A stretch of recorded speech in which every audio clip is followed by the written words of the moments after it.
Growth is never by a mere chance. It is an outcome of the forces together. Our today's guest is a firm believer of this saying.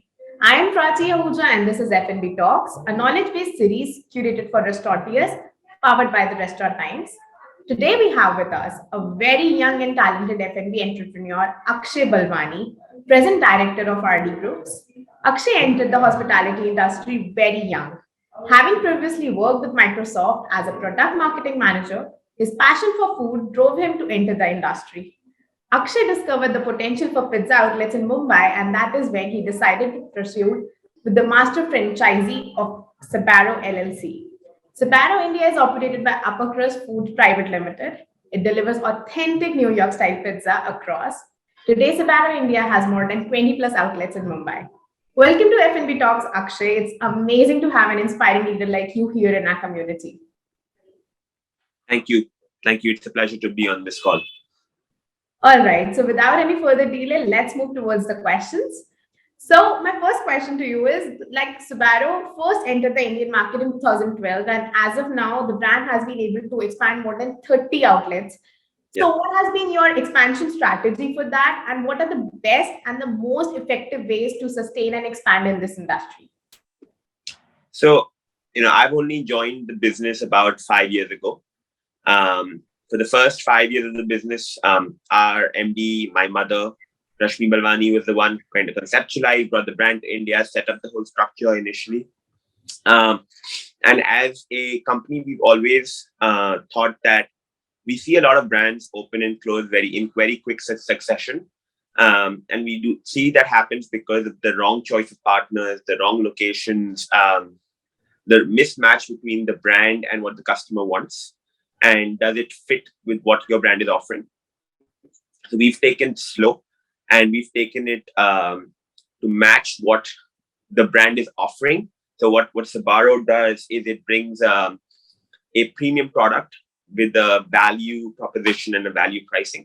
And we wanted to play in that niche. And so globally, Sbarro has done really well in transit centers like airports, railway stations, malls, highways, any kind of places where there's a captive audience. And we've kind of latched onto that.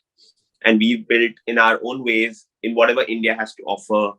Our mall food court model, which is, we are in all A and B sort of category malls of Mumbai city. And so it's a balance, but I think what's been our approach is make the model work and then expand. Don't expand and then hope that it works. And so that's one of the reasons why you haven't seen openings and closures with Sbarro like you've seen with so many other brands where they open in a 8 months time span, maybe 8 outlets, and then the next year the brand is closed down. Correct, absolutely.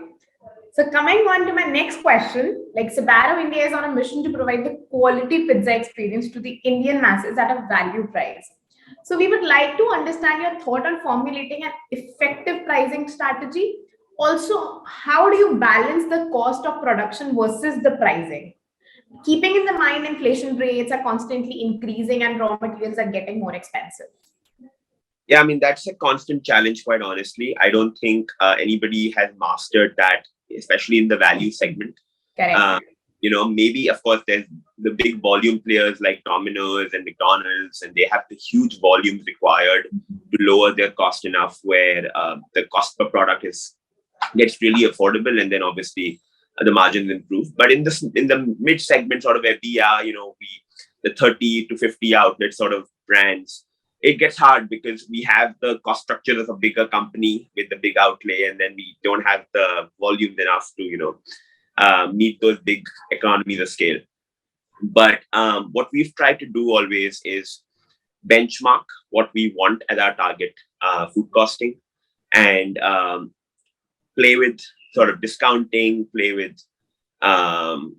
product mix and menu and values and combos as much as possible to kind of hit that target up and down, with the some variance that you can always have with the real world inflation and everything else. But apart from the random shocks that we sometimes get, like last year with the random increase in all the prices, or just pre-pandemic, there was a massive increase in cheese prices. Correct, correct. Otherwise, so when these big shocks happen, it's really out of your control, and all you can do is kind of tighten your belt and hold on until like it kind of waves off. But other than that, we've tried to kind of benchmark and maintain, and we can't really increase the prices indefinitely. So we have to sort of play with, okay, what are our premium products? What are our value products? What pricing is it available on third-party aggregators? What pricing is it available on our menu? And then we have to kind of find the middle ground where we hit that benchmark, whatever that benchmark may be. For somebody, it might be 25, for somebody, it might be 30, for somebody, it might be 35%. Absolutely. So, coming on to the next question, Sbarro was already renowned in New York for its unique menu offering. So, how did you tailor the offering for the Indian market specifically, and what were the major challenges that you faced while setting up your first outlet here in India? I think the right person probably to answer that question would have been my mother, because she really dealt with some massive challenges when the brand was being set up in India, because it's an international brand. They have their own Right. thought, and then you have to adapt it to the Indian market, and Absolutely. that's the delicate part she had to navigate, where how much of the menu do we Indianize and how much of the menu do we keep traditional. And I think the balance that we hit was that in every segment of the product category, we need to have some Indianization, some localization, but don't leave the brand identity behind. If there's something the brand is known for, if there are these constructs that we are known for, don't leave them behind. So we sort of kept the traditional, the supreme, the signature products sort of intact. And then we added a whole range of Indian localized products. And again, there is another, in India's too large a country to say one localization works for everywhere. So when we entered Ahmedabad, we had to localize something for their market. We had to localize something for our market. Earlier when Sbarro used to be in Bangalore with another franchisee, they had localized something for their market. Well, we'll re-enter Bangalore as well, and we'll also have to localize there. So I think it's a question of okay, what is your brand? What is your brand identity, right? If you are a Indian pizza brand, everything can be local. But if you are a brand which is bringing a authentic New York experience, Correct. you can't relocalize everything, because then you've lost what your brand stands for, what's unique about you.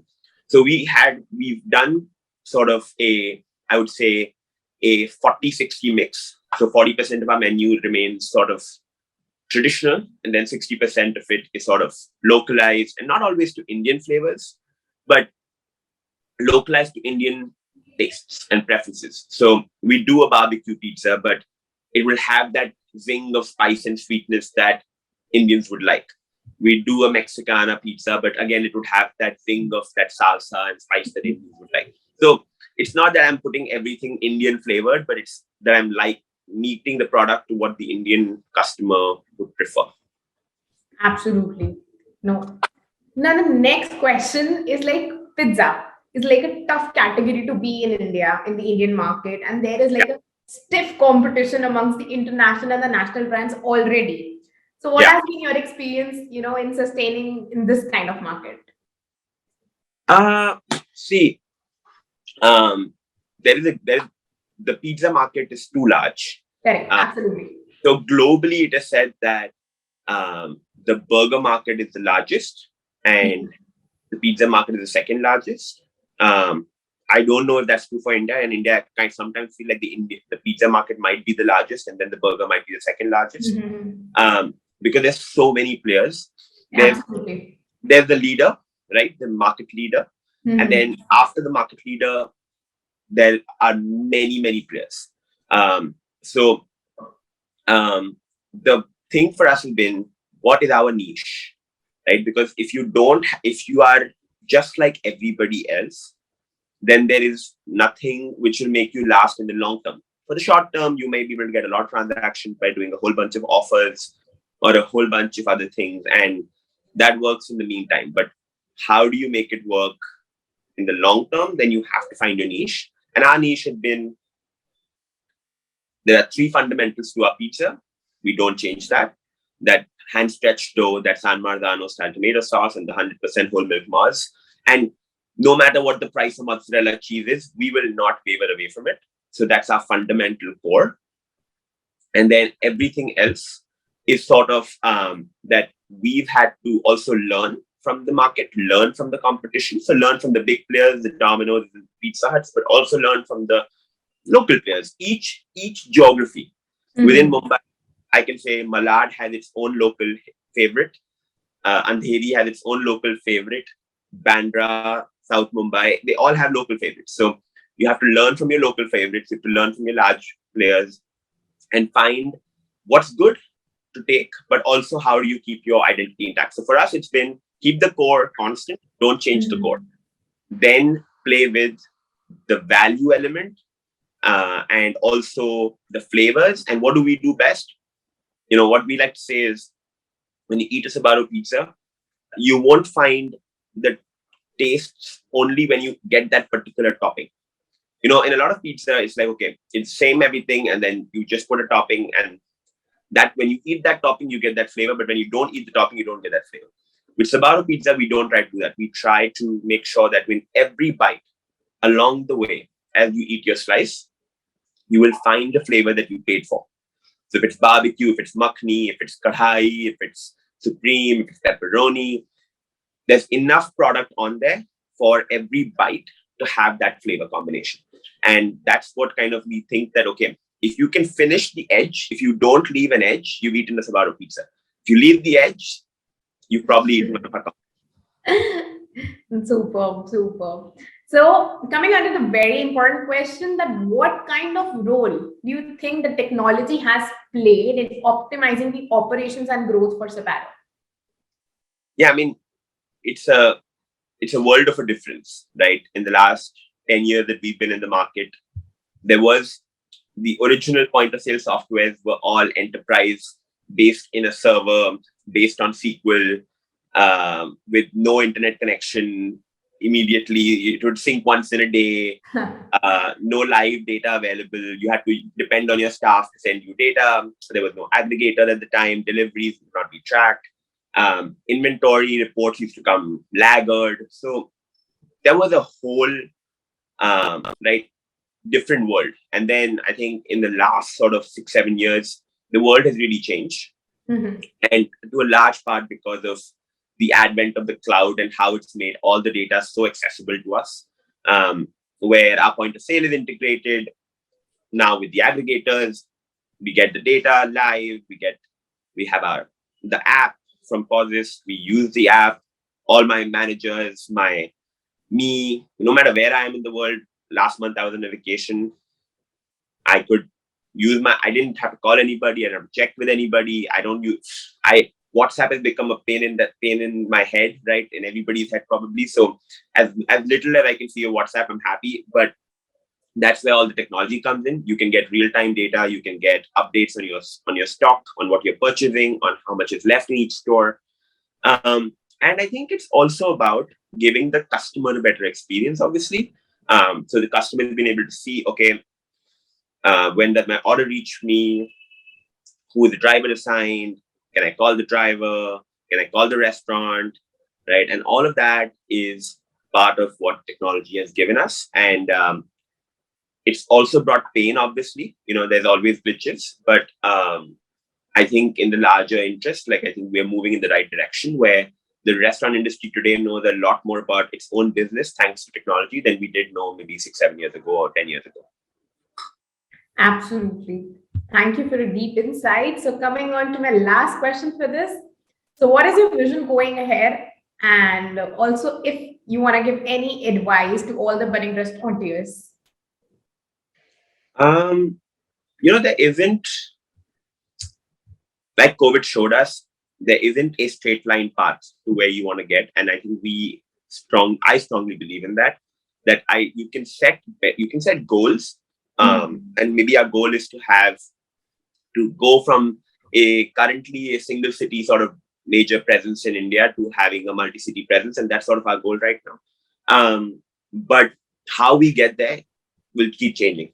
So we're going to go depending on the city, depending on who the customer is. We might go to the mall, we might go to the high street, we might go to the cloud kitchen. We don't know yet. And I think that is part of the journey. But what we do know is that we want to keep executing well on our product. And I think that's the fundamental advice I would give myself. I don't want to give anybody else advice. They can pick what they want from this, but I always tell myself that if you keep executing well on your product and your operations are top notch, marketing by other brands, new competition might give you a small dip once in a while, but it won't let you sort of die off. It will ensure a consistent organic growth for you. If you keep executing well, you have a good product, but you don't just stick to your own product. You also evolve your product, you develop new product, but you keep executing it well. I think for me, operations is key. I don't think I don't believe that you can win a war with just marketing, or you can build a brand with just putting hoardings. We've seen ample large brands. Take Papa John's, for example. It's the world's third largest pizza chain. It entered India with a big group, not once, but 2 different times, 3 times, but faltered along the way. And one of the articles I had read when they had closed down from 62 outlets to 0 outlets was that it was because they were doing a lot of brand building, but the operations were not being focused on. So, I mean, each brand, they know best what they do. I don't want to say anything, but whatever I've read, this is from basically articles that we had read at that point. But you keep executing well. Small one restaurant, 10 restaurants, 100 restaurants. You keep executing well, you'll keep growing. That's my motto. Thank you so much for your time and your insightful knowledge, Akshay. I hope you keep inspiring people like you've always done. Thank you for setting up this meet, and I'm glad I could help.